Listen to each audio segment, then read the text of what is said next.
Hi అండి. ఈరోజు కథ వచ్చేసి బుట్టలో పిట్ట. ఒక ఊరిలో రామయ్య అనే భూస్వామి ఉండేవాడు. అందరికంటే తానే తెలివైన వాడు అని అతడి నమ్మకం. తన కింద పనిచేసే నౌకర్ల మీద తెలివిగా ప్రదర్శిస్తూ ఉండేవాడు. వారిని హేళనగా మాట్లాడేవాడు. ఒకరోజు రామయ్య పొలంలో ఉండగా పొరుగురు నుంచి ఒక వ్యక్తి వచ్చి మీ బావగారు పంపించారని చెప్పి కోడి కూర ద్రాక్షారసం ఉన్న ఒక బుట్టను ఇచ్చి తన దారిన తాను వెళ్ళిపోయాడు. రామయ్య అటుగా వెళ్తున్న ఒక నౌకరుని పిలిచి, దీన్ని జాగ్రత్తగా ఇంటికి ఇచ్చిరా, జాగ్రత్త రోయ్, మూత తీయకు, ఇందులో ఒక పిట్ట సీసాడు విషం ఉన్నాయి, పిట్ట ఎగిరిపోతే కష్టం అన్నాడు. ఆ నౌకరు బుట్టను నెత్తిమీద పెట్టుకుని వెళ్ళగానే మిగతా వాళ్లతో ఇలా చెబితే వాడు ఎట్టి పరిస్థితుల్లోనూ మూత తీయడు, ఎలా ఉంది నా తెలివి అంటూ పగలబడి నవ్వాడు. బుట్టతో బయలుదేరిన నౌకరు అంతకంటే తెలివైనవాడు. యజమాని అలా చెప్పాడంటే ఖచ్చితంగా అందులో ఇంకేదో ఉంటుందని అనుకున్నాడు.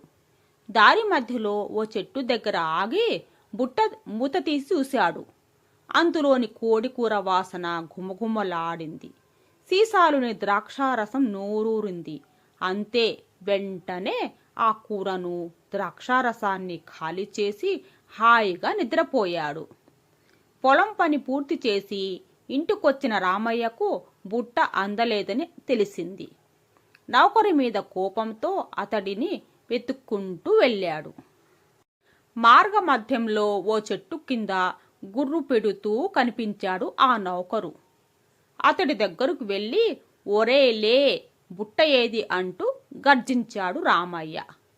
ఆ అరుపులకు మెలకు వచ్చిన నౌకరు చెటుక్కున లేచి, తప్పిపోయింది దొరా, బుట్టలో పిట్ట ఎగిరిపోతుందేమోనని జాగ్రత్తగా పట్టుకొస్తుంటే కాలికి రాయి తగిలి తూలానయ్యా, దాంతో మూత ఊడిపోయి పిట్ట ఎగిరిపోయింది, మీరు తిడతారన్న భయంతో చచ్చిపోదామని సీసాలోని విషం తాగేశానయ్యా, అయినా చావలేదు ఎందుకనో అన్నాడు వినయంగా చేతులు కట్టుకొని.